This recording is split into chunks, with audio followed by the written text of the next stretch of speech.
অনেক দিন আগের কথা। চণ্ডীপুর নামে একটি গ্রাম ছিল। এই গ্রামে মোহন নামে গরিব কৃষক বসবাস করত। তার এক ছেলে ও এক মেয়ে ছিল। সময়টা ছিল গ্রীষ্মকাল। সাধারণ মানুষ গরমে অসহ্য হয়ে পড়ছিল। ওগো, শুনছো? এত গরম পড়েছে, ঘরে একটা ফ্যানও নেই, তাহলে ছেলেমেয়েরা কিভাবে ঘুমাবে? সকালে ঘুম থেকে উঠে বেরিয়ে পড়ি কাজের আশায়, কিন্তু কোথাও কোনো কাজ খুঁজে পাচ্ছি না। রমেশ চাচার বাড়ি গিয়েছিলাম কাজের জন্য, সেখান থেকেও ফিরে এলাম। আমি কি শুধু শুধু বসে থাকি? কি করব বলো, তুমি বলো না। এভাবে আর কতদিন চলবে বলো? ঘরের খাবার তো সব ফুরিয়ে এলো। জানি না আল্লাহ কখন আমাদের উপর দয়া করবেন। এই গরম কি শুধু আমাদের গরিবদেরই কষ্ট দেয়? কি আর করব, যাও তুমি আমার জন্য কিছু রান্না করো, দেখি কোনো কাজ খুঁজে পাওয়া যায় কিনা। স্বামীর কথা শুনে শারমিন রান্নাঘরে যায় রান্না করতে। মাটির চুলায় শারমিন রান্না বসিয়ে দেয়। তখন বাইরে থেকে শারমিনের ছেলে নরেশ ও তার মেয়ে পরি রান্নাঘরে চলে আসে। তার মাকে বলে, ও মা, বাইরে অনেক গরম পড়েছে, ঘরে যে বিদ্যুতের লাইনও নেই। বাবাকে বলো না বড় একটা ফ্যান কিনতে, ঘরে বিদ্যুতের লাইন নিতে। গরম যে আর সইছে না মা। ও মা, বলো না মা, বলো না। আমাদের বন্ধুদের সবার বাড়িতে ফ্রিজ, টিভি, ফ্যান আছে, আমাদের বাড়িতে তো বিদ্যুতের লাইন নেই। আব্বুকে বলো না ফ্রিজ, টিভি, ফ্যান কিনতে, আমাদেরও তো গরম থেকে বাঁচতে হবে। ও মা, বলো না মা, বলো না। আব্বুকে বলো না মা, বলো না। ছেলে মেয়েদের আবদার শুনে শারমিনের চোখে পানি চলে আসে।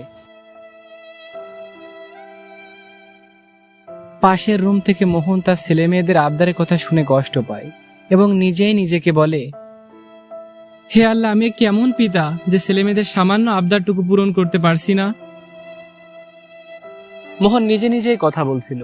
হঠাৎ সে দেখে তার রান্নাঘরে আগুন। তাই সে দ্রুত রান্নাঘরে চলে যায়। সেখানে গিয়ে সে আগুন থেকে তার স্ত্রী, পুত্র, সন্তানদের উদ্ধার করে নিয়ে আসে। কিছুক্ষণের মধ্যে মোহনের যে শেষ সম্বলটুকু ঘর থাকে সেটাও পুড়ে ছাই হয়ে যায়। এই গরম কি শুধু আমাদের মতো গরিবদেরই জ্বালা যন্ত্রণা দিচ্ছে? এখন তো ঘরটা পুড়েও ছাই হয়ে গিয়েছে, মাথা গুঁজা ঠাঁইটাও তো নেই। এই গরমে ছেলেমেয়েদের নিয়ে কোথায় গিয়ে দাঁড়াবো বলো? আল্লাহ মনে হয় আমাদের পরীক্ষা নিচ্ছে শারমিন। তুমি চিন্তা করো না, তিনি হয়তো এর থেকে আমাদের জন্য ভালো কিছুই রেখেছেন। তিনি আমাদেরকে নিরাশ করবেন না। তুমি ছেলে মেয়েদের সাথে থাকো, দেখি আমি কোনো কাজ খুঁজে পাই কিনা। কি করবা এখন? ঘরটা পুড়িয়ে তো ছাই হয়ে গিয়েছে। আমাকে নিয়ে তো কোনো চিন্তা নেই, চিন্তা তো এখন দুটো ছেলে মেয়ে নিয়ে। কি করব বলো শারমিন, আজকে তো আমার পক্ষে ঘর মেরামত করা সম্ভব নয়। তুমি তো দেখলেই ঘরটা পুড়ে ছাই হয়ে গেল। এত গরমে ঘর মেরামত করা কি সম্ভব? আমাদের উচিত ছেলে মেয়েদেরকে নিয়ে ওই আশ্রয় কেন্দ্রে যেয়ে মাথা ঠাঁই দেওয়া।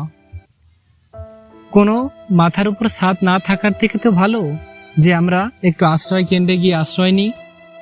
গরম থেকে বাঁচার জন্য গ্রামে যে আশ্রয় কেন্দ্র তৈরি করা হয়েছে সেখানে গিয়ে তোমাদের একটু থাকতে হবে। কালকে আমি আমাদের জন্য ছাউনি তৈরি করব। কি করব শারমিন বলো? আজকে তো আমি আমাদের ঘর ঠিক করতে পারতেছি না। কালকে আমি আমাদের ঘরে হাত দিব, তখন আমাদের ঘরে একটা থাকার ব্যবস্থা হবে। আজকে তো আমাদের ঘর পুড়ে শেষ হয়ে গেল। এরপর শারমিন গ্রামবাসীদের গরম থেকে বাঁচার জন্য গ্রামের মধ্য যে টিনের ছাউনি তৈরি করা হয় সেখানে তার ছেলে মেয়েদেরকে নিয়ে যাওয়ার জন্য রওনা হয়।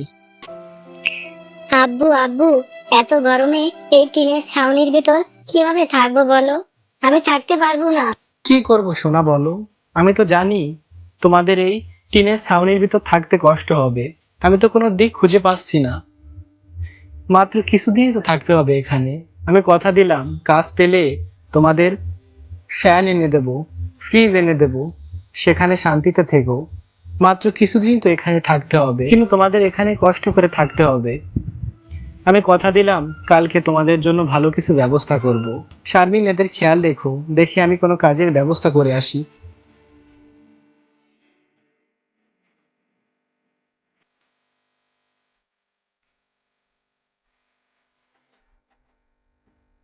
হে আল্লাহ, এত গরম পড়েছে, ঘরে এক মুঠো খাবারও নেই। ছোট ছোট ছেলেমেয়েদের নিয়ে কিভাবে থাকবো বলো? এই বলে শারমিনের চোখে পানি চলে আসে।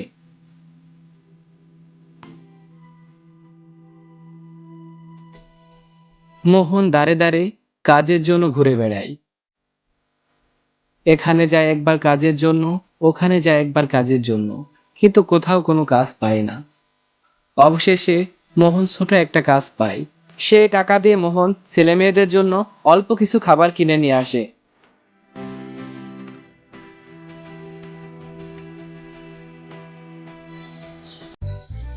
দিন আসে দিন যায়, এভাবেই মোহনদের দুঃখ দুর্দশা সব সেরে যায়। তারা আবার সুখে শান্তিতে বসবাস করতে থাকে। এই গল্প থেকে আমরা শিক্ষা পেলাম, বিপদের সময় আমরা ধৈর্য ধারণ করব। বন্ধুরা, আমাদের ভিডিওটা যদি ভালো লেগে থাকে তাহলে দ্রুত ভিডিওতে একটা লাইক করো, আর এরকম ভিডিও সবার আগে পেতে আমাদের চ্যানেলটি সাবস্ক্রাইব করো। আমাদের বন্ধু হয়ে যাও।